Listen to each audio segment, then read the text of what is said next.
See, there's 5 balls there. Now look at, if I drop one of these, 1 comes back. If I drop 2, 2 comes back. Let's suppose I drop 3. Will I just knock the 2? No. If I drop 3, I get 3 back. Now, if I drop 4, I get 4 back. See, that is a law. Energy out, energy back. And it's equal and opposite. You get the same back as you put out. If you're not happy with what you're getting, you better focus on what you're giving. 90% of your success is your mindset. Here's one mindset hack that has transformed my health and helped me 10x my cash flows. Never skip 2 days. With whatever habit you're forming, only skip a maximum of 1 day. If you skip 2 in a row, you've lost momentum. Because let's be real, no one's perfect. You will miss days, but the habit must remain pertinent in your mind. Are you looking to grow an audience? Never skip 2 days publishing content. Are you looking to gain more muscle? Never skip 2 days going to the gym. Are you looking to grow your business? Never skip 2 days without sending a sales email. Never skip 2 days. Can I help you? Name, please. Seinfeld, you made a reservation for a mid-size, and she's a small. I'm kidding around, of course. Yes. Okay, let's see here. Oh, I'm sorry, we have no midsize available at the moment. I don't understand. I made a reservation. Do you have my reservation? Yes, we do. Unfortunately, we ran out of cars. But the reservation keeps the car here. That's why you have the reservations. I know why we have reservations. I don't think you do. If you did, I'd have a car. See, you know how to take the reservation, you just don't know how to hold the reservation. And that's really the most important part of the reservation, the holding. Anybody can just take them. Let me speak with my supervisor.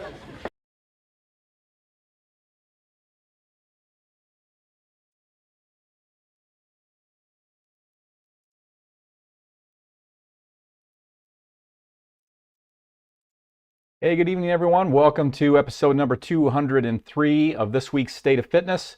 Today's March 13th, 2024. Thank you for joining me. I hope you're doing well. If this is your first time joining me, welcome. I'm David Greenwalt. I am the founder of Leanness Lifestyle University. And for 25 years now and counting, we've been using science and experience both to help our clients get to and live at the weight they choose in the body and with the fitness they desire so they can live their best life.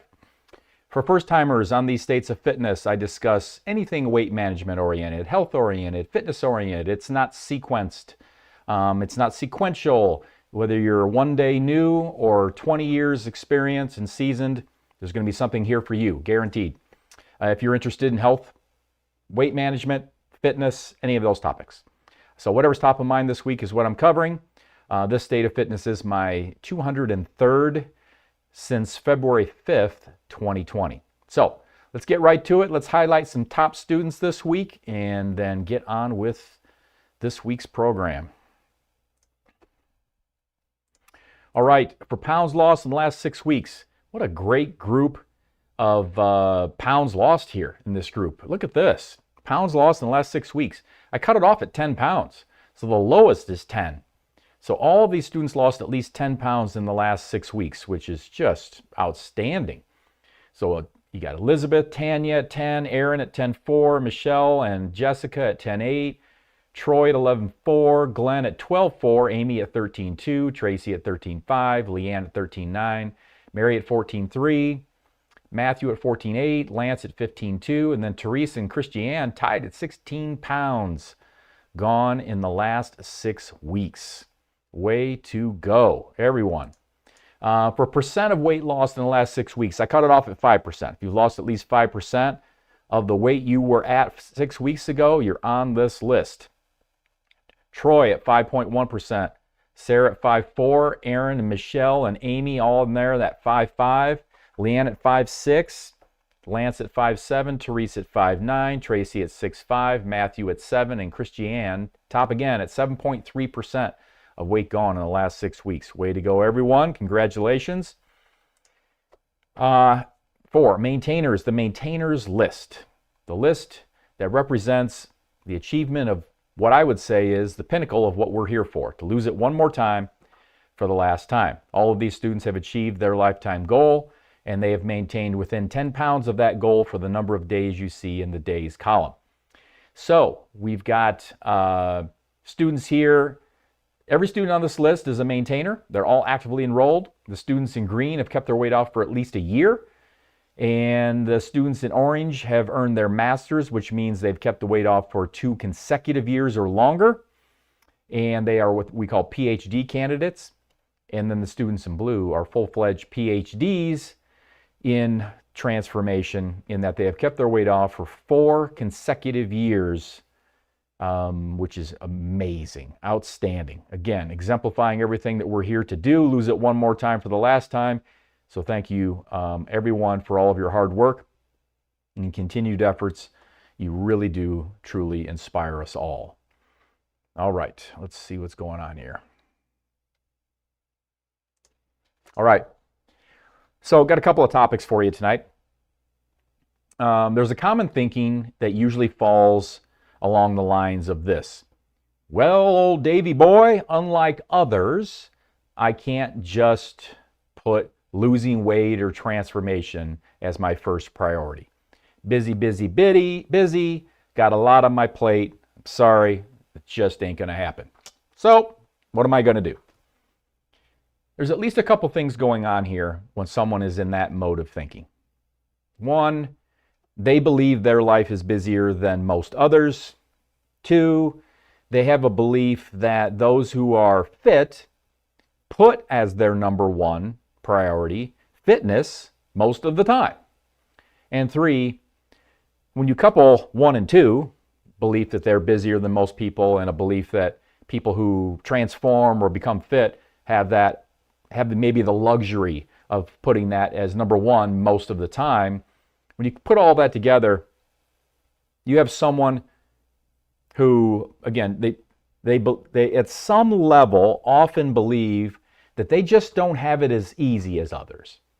And maybe even, they might even be a little bit handicapped because fitness, transformation, fat loss just isn't going to be for them a most important, a priority number one. Just can't be. Busy. Got a lot to do. Unlike other people who have been successful in this and have maybe had the luxury or whatever it may be, something they're missing, that they were able to put fitness in that number one spot.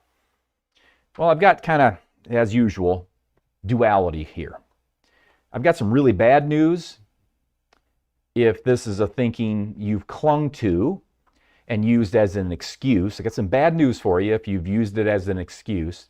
But really good news is if it was just internalized at a level where you felt you were disadvantaged because of it.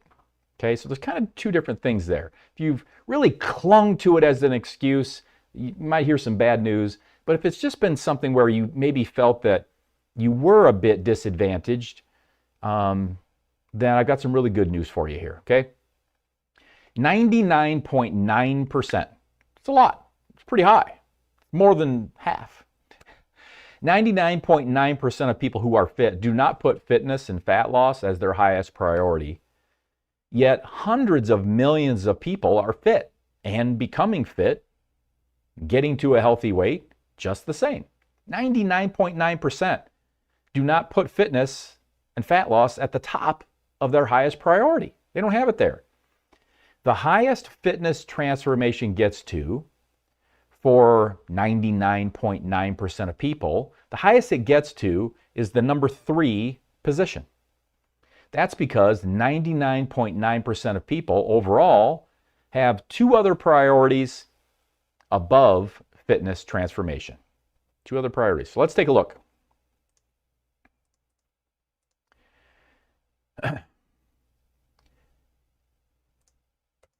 In the number 1 slot of life priorities is protect income at all costs.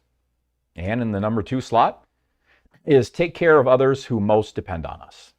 For 99.9% of people who ever get fit, nutrition, exercise, and emotional fitness, major elements of transformation, right? Nutrition, exercise, and emotional fitness, the first 3 pillars of 6. those never rise higher than the number 3 slot. This is so true across the board, I've given it a slick acronym like my PWE squared. PWE squared, if you're not familiar, stands for pursue the worthy endeavor and persist without exception. And like that acronym, I've got win 3. What's your number 3? Virtually no one who has been successful has ever put their transformation in the number 1 or number 2 slot. The highest it ever gets for 99.9% is the number 3 slot.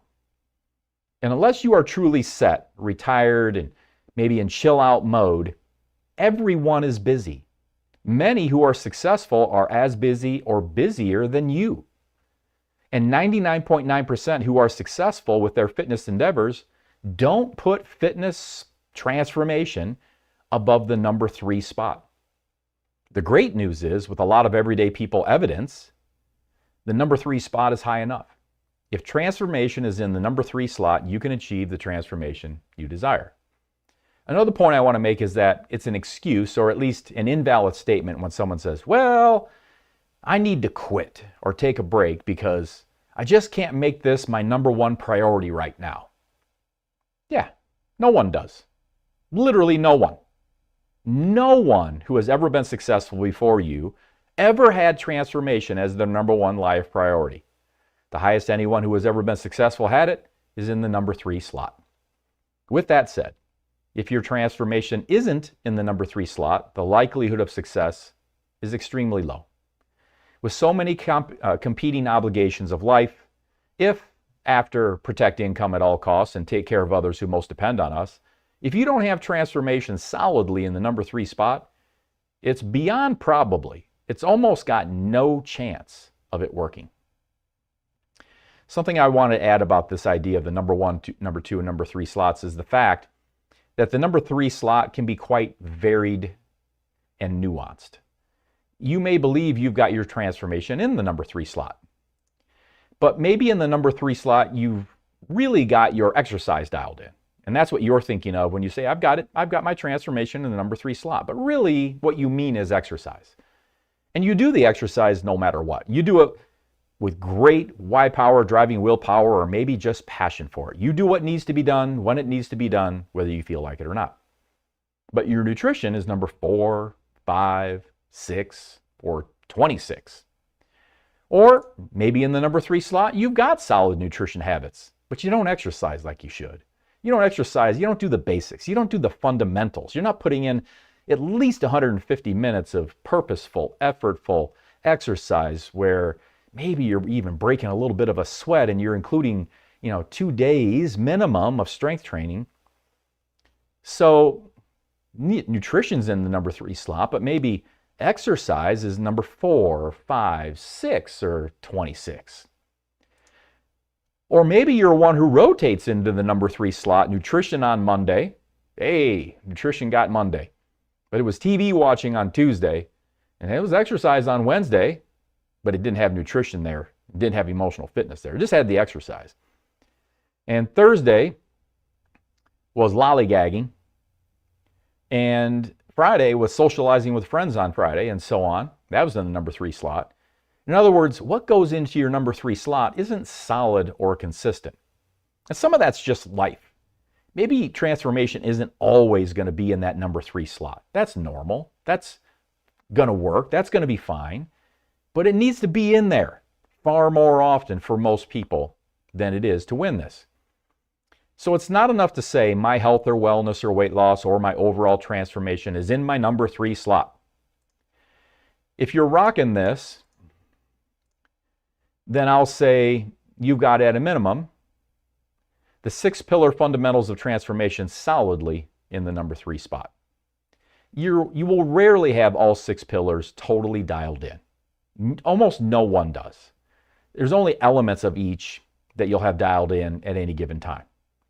What people who are successful have enough of the elements of the 6 pillars dialed in at any given time to be successful.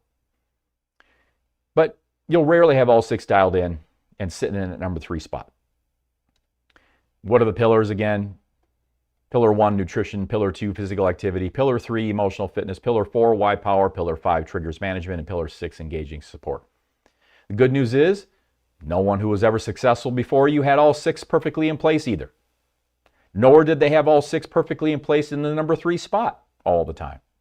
But they did have the elements of the pillars, whether they called them the pillars, whether they even knew what the pillars were.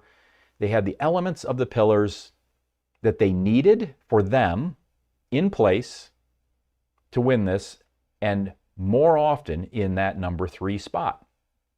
Okay? With that, I want to bring this word back. In case you haven't heard it, most of you have. Fundeceptional. It's a word I coined several years ago. It didn't exist until I coined it. I Googled it. No one had ever uttered the word. I like it. Fundeceptional, adjective. It is the exceptional execution of the fundamentals. Why the fundamentals? Because the beginner focuses on the fundamentals not to be confused. The expert focuses on the fundamentals because they know what works. The fundamentals of the 6 pillars will be enough. The fundamentals executed exceptionally, which is not mediocre, not status quo, not average, and not perfect. The fundamentals executed exceptionally are going to work. And they're relatively easy to understand. You know, if we were looking at Pillar 1 nutrition, a fundamental that you would want to execute exceptionally, to be fundeceptional, would be start the day with a plan. Then eat the plan. What plan? Start the day with a plan that is NFL 15 compliant. The NFL 15 compliant part keeps the fundamentals in there for quality. A little bit of volume control in there, but mostly it's a quality thing. Hit your calorie target, fundamental for fat loss or staying the same or gaining weight. Hit your calorie target, hit your protein target. Fundamentals of Pillar 1. Start the day with a plan, eat the plan. What plan? NFL 15 compliant, hit your calories, hit your protein. There's not a person listening to this, watching me right now, that doesn't understand what I just said. Who I think could honestly look at that and say, on its face, at the on paper level, that is not difficult. It's not hard to understand, and it fits quite well with the premise of the beginner focuses on the fundamentals because it helps them to not be confused. It's not confusing. NFL 15, start the day with a plan, eat the plan, calories, protein, got it. The expert focuses on the fundamentals because they know what works. So while the beginner will look at that and say, that's not that hard to understand on paper. I'm not talking about the execution of it, but it's not that hard to understand on paper. And the expert says, yeah, not only do I have it, it's second nature in the back of my mind, I got it, but I also know that it works. And so I'm going to do what works. And I'm going to do that, those elements, those fundamentals that work exceptionally, because I'm going to get the payoff for doing those things consistently. I'm going to get the greatest payoff for doing that. It's not enough to put the pillars of transformation in the number 3 slot once in a while. So for now, think about what's your number 3? What's your number 3? Are the fundamentals of the 6 pillars there? Fundeceptionally in the number 3 spot? If not, it's okay. There's room for growth. That's why you're here. Keep growing, keep learning, keep striving to improve. Keep refining and putting in the reps. Keep refining and putting in the reps. Don't just keep on keeping on. Keep growing, keep getting better. Keep refining and putting in the reps. Strive for improvement. Strive for progress. Avoid perfectionism. It's a trap. It's a lie. It's a myth. It's unattainable. It's a recipe for feeling like a failure. How could you not, if perfection is the only thing that is supposedly acceptable, because none of us is perfect. But we can achieve fundeceptional, the exceptional execution of the fundamentals. Remember, almost no one who has ever been successful in transformation had transformation in the number 1 or number 2 spot. Nope, that gets saved for protect income at all costs and take care of those who most rely on us. That is almost universal. Okay, very few exceptions. I'm okay with being wrong in the very few exceptions that may present with that. Okay. All right. I wanted to talk about this because I haven't talked about it in a long time officially. I don't think anyone else in the transformation space talks about this at all, or if they do, definitely not the way I think about it. I don't think there's another coach. I have not heard anyone whisper it. I have not heard any mention of it. No hide, no hair from anyone else. And it has been a few years since I've talked about it officially like I'm doing here, but it's something that I reference often when I'm having my more personal client interactions with you all. So tonight's main topic is transformational maturity. I believe the concept of transformational maturity is important to discuss and understand because I believe that understanding what we need to focus on is imperative for success, because the ability to focus and the energy required for focus is a limited resource, and so we should spend it wisely. And I believe it's very helpful to understand why we think and feel as we do along our respective journeys of transformation. Why do we think and behave the way we do? Understanding the concept of transformational maturity can do both. It can help us know what we need to focus on and improve to succeed, and it can help us understand why we continue to think, feel, and behave in ways that either support our goals or detract from achieving them. I also believe it can help provide that no matter where you are in your transformational maturity, you can grow, you can mature, and you're not stuck with where you are if it's not ideal right now in serving your goals. So here goes. As is so common, I was sparked to make this subject into a full-blown live class topic a while back after I got a private message from a student that said this. I'm going to read it to you. I know it's kind of small on there. Last week I was traveling and it was something of a disaster. My family was on vacation and we did get food to take for lunch each day to the various places we were going. The hotel breakfast was pretty good, too good. But each night starting Wednesday, we had, quote, special, unquote, family dinners with my extended family. And I've learned that eating clean before the event does not make it easier for me to not eat at the place we are going. I just end up eating twice. When I'm surrounded by baskets of chips, bread, corn muffins, I eventually cave. My sister's wedding was on Saturday, and I am not capable of going to a wedding and not eating the cake at this point. I did avoid the candy bar, no chocolate till Christmas. I should not be the one carrying the snacks on the plane because sitting next to them for 6 hours without eating them is more than I can deal with also. I did well with exercise. The hotel had a great workout room, and I was there every day. But it doesn't matter if I work out every day and then go out at night and eat a 1,000-calorie dinner. The math just doesn't work. So I think the best I can do by May 16th is probably 194 if I really work at it. Not happy, but it is what it is. So while I hadn't actually taught a lesson at the time I got this private message called Transformational Maturity, I hadn't actually taught a transformational maturity lesson, I had the concept swirling in my head long before I got this PM, and this PM simply reminded me of it again. So what is transformational maturity? I think I'd define it as the combined nutritional, activity, and emotional fitness maturities, all in, supporting weight management. So the private message I just read to you was from a student who had been with me for several weeks or months. Just keep that in mind as I read one more private message from a brand new student. At the time this brand new student wrote the private message, she was 245 pounds. She said, I would at least like to see 199 again. It has been 9 years. I am highly addicted to sweets. I have been diagnosed as type 2 diabetic. I'm taking 1,500 milligrams of metformin twice a day. My blood sugars remain in the 200s. I am working at it by watching my carbs, and it keeps me busy trying to find new low-carb items.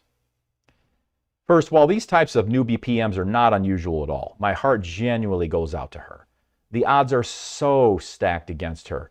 Regardless of how long you've been with me, As you hear me right now, you are further along in your journey here at LLU than she is. And you know more than she does with respect to our processes, far more than she does. You, in a few or many ways, are more mature than she is.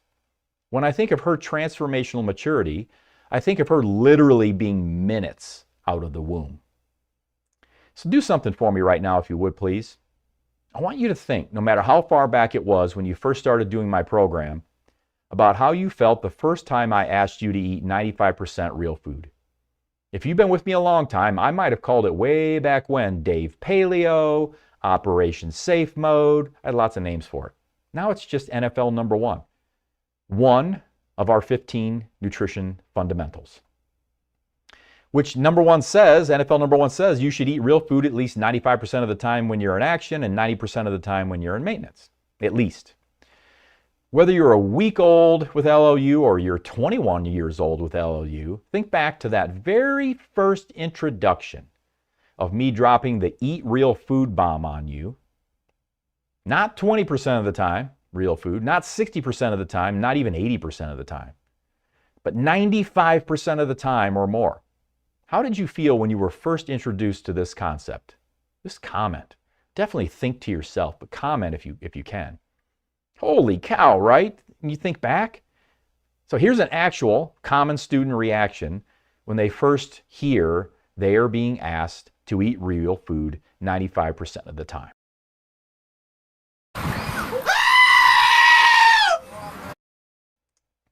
True story, true story.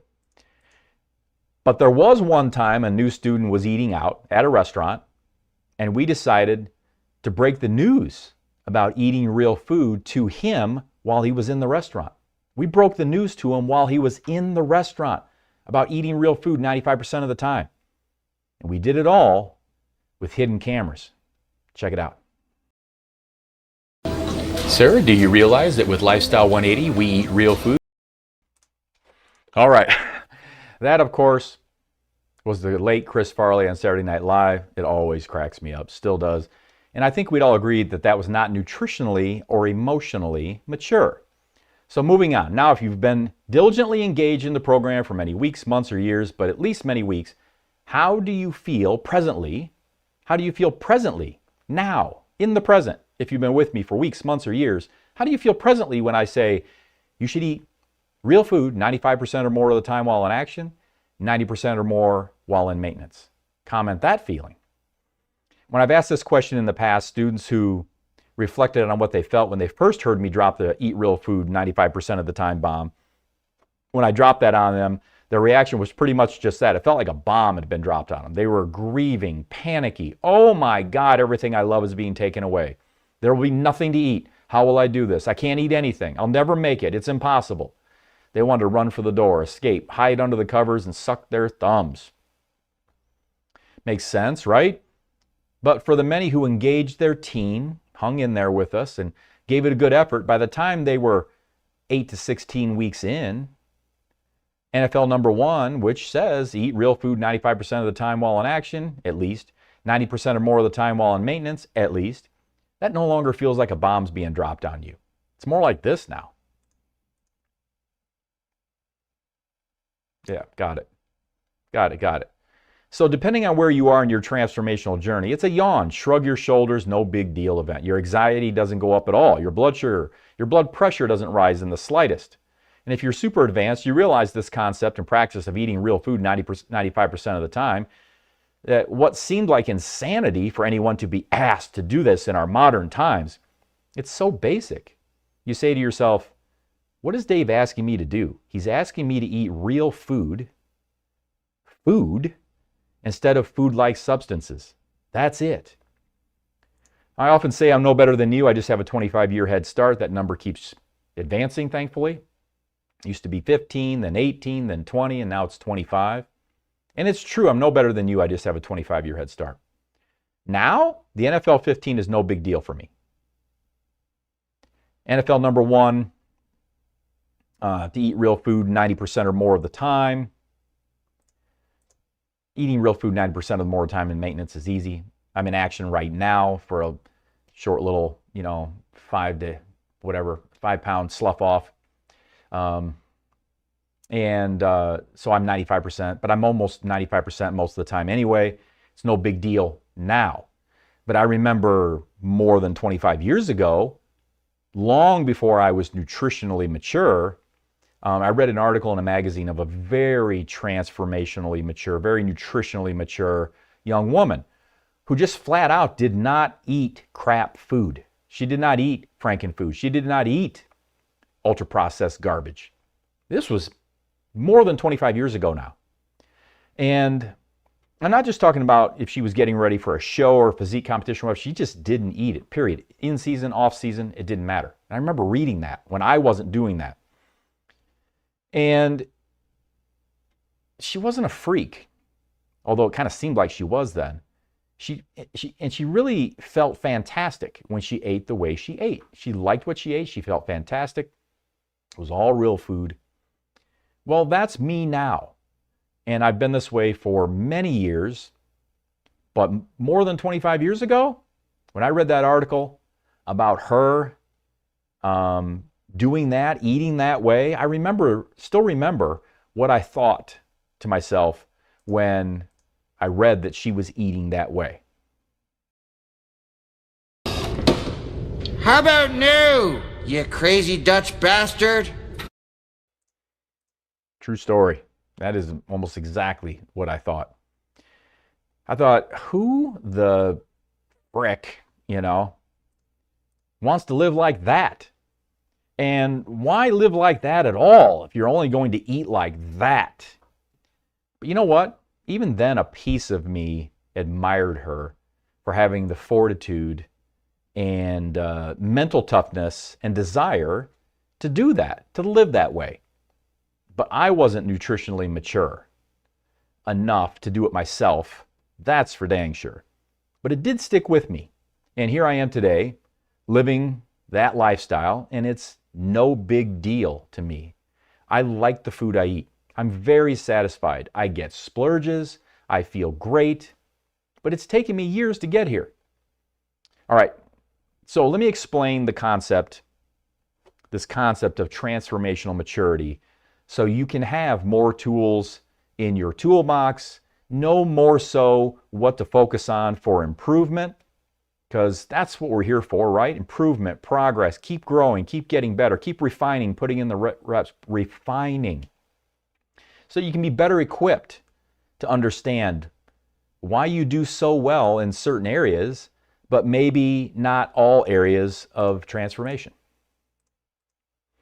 So here's my classic umbrella concept where transformational maturity is the overarching idea with nutrition, activity, and emotional fitness as the components making the whole. Now, there are 6 pillars, but when it comes to transformational maturity, and even reviewing this to see if it was up to date, I still feel strongly that I'm going to include these 3 for simplicity, but also because I think these 3 do encompass the majority of what makes up what I'm referring to as transformational maturity. So in my model, I see each component and the overarching concept of transformational maturity on a continuum from infant to toddler to teenager to young adult to wise adult. And I think it's this continuum that really makes it simple to classify where any of us are on the continuum for each of the 4 areas: the transformational maturity as a whole, the nutrition component, the activity component, and the emotional fitness component. So let's start with the infant. An infant is quite immature and 100% reliant upon a parent or guardian to take care of them. They are nearly or completely helpless and cannot fend for themselves. Without constant care, they will not survive. Next comes toddler. A toddler is on the move, less helpless than an infant, but still quite dependent on a parent or guardian, notoriously prone to acting as though the world revolves around them. They have little to no tolerance for not getting what they want, when they want it, and they're prone to throw temper tantrums when they don't get instant gratification, and they do so by lying on the floor, kicking and screaming. Next comes teenager. A teenager is becoming more independent from the parent or guardian in both their thinking and their self-care. They often think they know more than their parents or other adults, and they often act out in rebellion. Next comes young adult. As a young adult, you have agency, which has been defined as having the ability to act as an effective agent for yourself, reflecting, making creative choices, and constructing a meaningful life. As a young adult, you recognize that you may not be best served by going it alone, but you aren't, unless physically or mentally handicapped in some way, you aren't reliant upon others on a minute-to-minute basis just to survive. As a young adult, you have a greater sense of self, of responsibility, and more independent decision-making. Finally comes wise adult. Now I realize I've got a picture of the Dalai Lama here, but I absolutely mean nothing religious by that picture. I just couldn't find a better picture to portray what I was looking for as this wise adult. The distinctions between young adult and wise adult can be somewhat subtle. Compared to the young adult, the wise adult is more sage. That is, they are wise through reflection and experience. The wise adult responds more to life than they react. Wise adults often have a greater sense of priorities, what matters most in life. Compared to young adults, the wise adult is more open-minded and less prone to allowing difficult times to derail them. While the young adult may often see life events as bigger, more intense, and scary, the wise adult is less likely to go catastrophic in hard times. They are more likely to remain more calm and in the present. Instead of intense anger or over-the-top exuberance over life situations, the wise adult is more likely to stay centered with more moderate feelings, regardless of the life situation before them. The wise adult has confidence matched with humility and a sensible, grounded belief that whatever life throws at them, they will manage it and they will be okay. Compared to the young adult, the wise adult is more emotionally intelligent.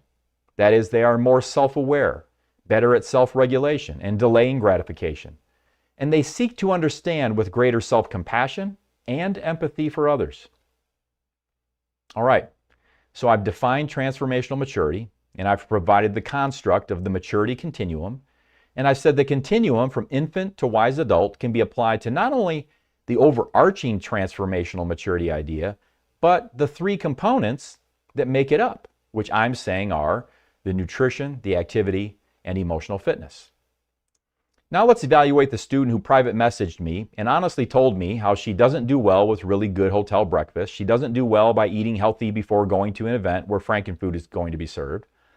She said she just eats again anyway, remember that? She still caves if she's around chips, bread, or corn muffins. She can't go to a wedding and not have cake, and if she's near plain snacks too long, she eats them. Well, as far as her nutritional maturity, she's very much still an infant or perhaps a toddler. She absolutely still has a 2-year-old in her that lies on the floor, belly down, kicking, screaming, and throwing a real hissy fit. And this is okay as long as she recognizes it for what it is and remains very open to the fact that she has a long way to go to get to the maturity level where her ultimate goal is likely to be reached and maintained. Newer students commonly arrive at LLU with their nutritional maturity at a level of infant or toddler. Even for those who are ultimately successful, it's quite common for it to take months or years to progress into the latter stages of maturity. The infant-toddler maturity level in and of itself doesn't bother me. What will keep me awake at night is if the student doesn't seem to get, and I mean really get, that they are an infant-toddler in that area. And because of this, because of their lack of self-awareness, it's a no deal for them achieving their lifetime goal or maintaining it until the nutritional maturity improves. What about activity maturity? Well, this same student said she used the hotel gym every day. Great! So maybe we've got a teenager or perhaps a young adult level here for activity maturity. It's far more common, by the way, to be a young adult with activity maturity than it is to be a young adult with nutritional maturity. But no matter what, good for her, and I mean that. At least she's not an infant or toddler for activity maturity. What about emotional maturity? This one's harder to evaluate, right? It's harder. It's always harder. It's always the harder one to evaluate. Emotional maturity is the harder one to master. It's the harder one to judge. I'd say we're at the teenage or young adult level of emotional maturity. And keep in mind, I'm referring only to the transformation, not any other part of her life. She may be the most accomplished woman in every other aspect of her life. My maturity evaluation here only relates to her transformational maturity and the three components that I say it encompasses. For emotional maturity, why would I say she's a teenager to young adult level here? Well, she's beyond infant or toddler because she's not completely helpless, and she recognizes many of her weak areas. Self-awareness is a component of emotional fitness. She realizes she's not strong in certain areas of her transformation. This self-awareness is good, but she's not a full-fledged wise adult in emotional maturity because, although she had not been successful at achieving and living at her lifetime goal ever in her life, she was resistant to coaching. She more so just wanted support of her predetermined views. Essentially, she let me know that what I said to her about all of this made sense, but what? Well, the bottom line is anything preceding the but is tossed out the window by her, and what followed her but was her version of her knowing best what would work. Although I'll say again, she had never been successful long-term at maintaining a healthy weight in her adult life. So overall, I'd place her transformational maturity at teenager or young adult. Her nutritional maturity was infant or toddler.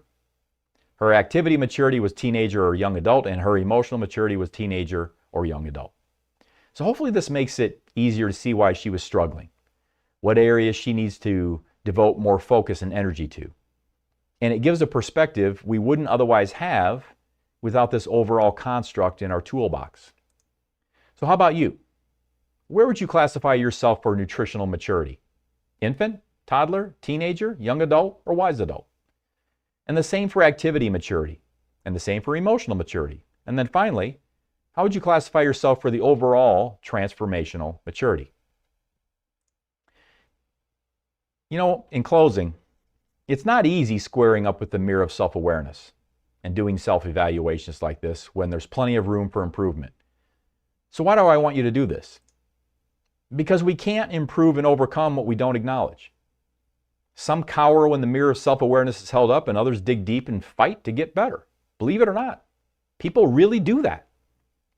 My hope for you is you'll face it, square up with the evaluation, and use it to help you focus your attention and mindset for attitude and behavior shifts that support you achieving and living your lifetime goal forever.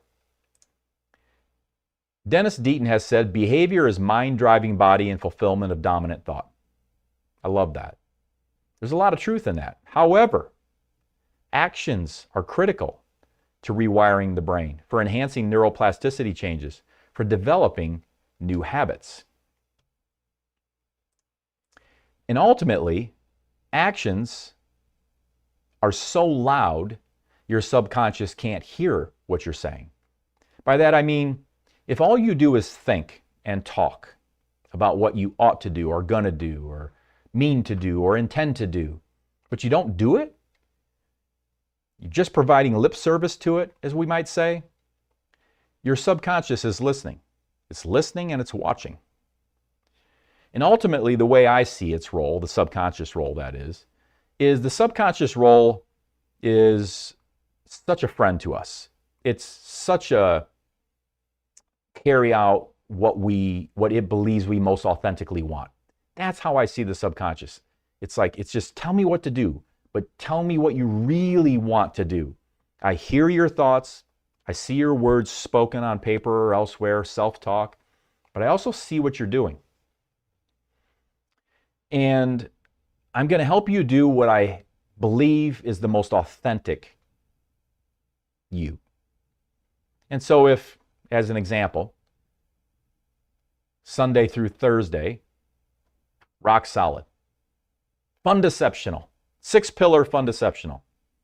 But then every Friday and Saturday, it's a 4,000 calorie day. Your subconscious hears what you're saying. It's listening. Hears your self-talk, sees the words written, spoken, but also sees what you do. And it goes, okay, you say you want the better, but every weekend you don't act on that. And so what you want is you want the weekends to be as they are. So I'm going to help you do that. And I'm going to help facilitate that and continue that behavior, because that seems to be what you most want, because that's what you do. Meanwhile, the other part of you is saying, no, but I'm thinking and saying this. And it says, I hear you, and I know you do, but you also want this. And so you've got conflicting goals here, and I'm just going to do my best to help you carry out what I see as the most authentic to you. So, behavior is mind driving body and fulfillment of dominant thought. Yeah, that's part of it.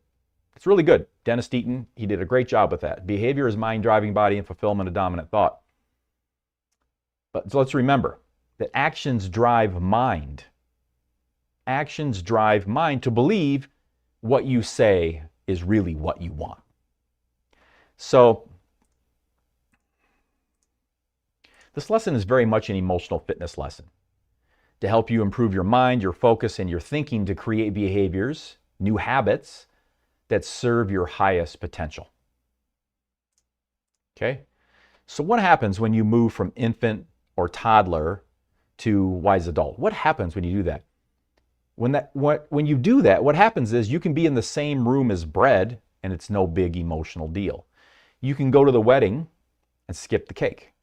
You aren't lying in your bed in tears because the sugar cravings are so bad, you don't know what to do with yourself. The wise adult level of maturity, the highest level, will allow you to be in any situation with nothing more than a shoulder shrug of indifference. You will choose what you do.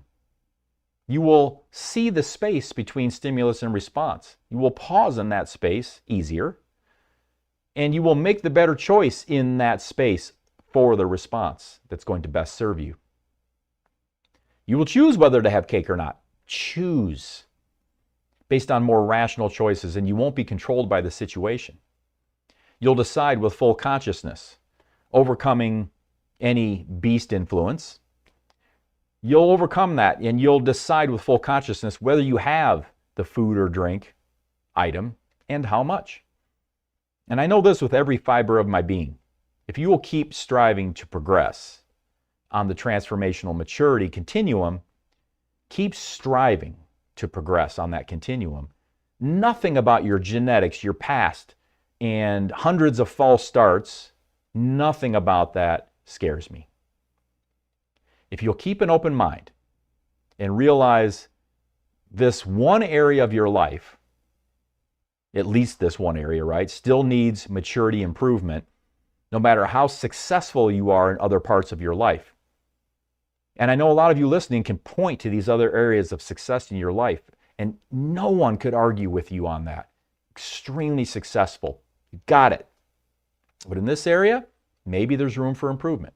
Maybe there's room for improvement to move along the continuum, keep growing, keep striving to get better, get to the point where you move from, I'm a responsible adult, sure, but are we at wise adult level? When we get there, it gets easier, okay?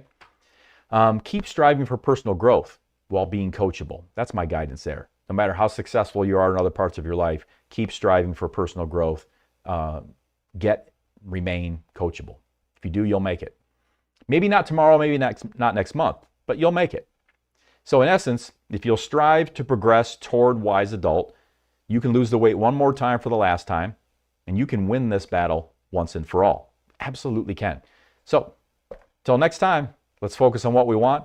Let's be grateful for what we already have. And remember, it's all happening perfectly. See you guys on campus. Bye-bye. Have a great week.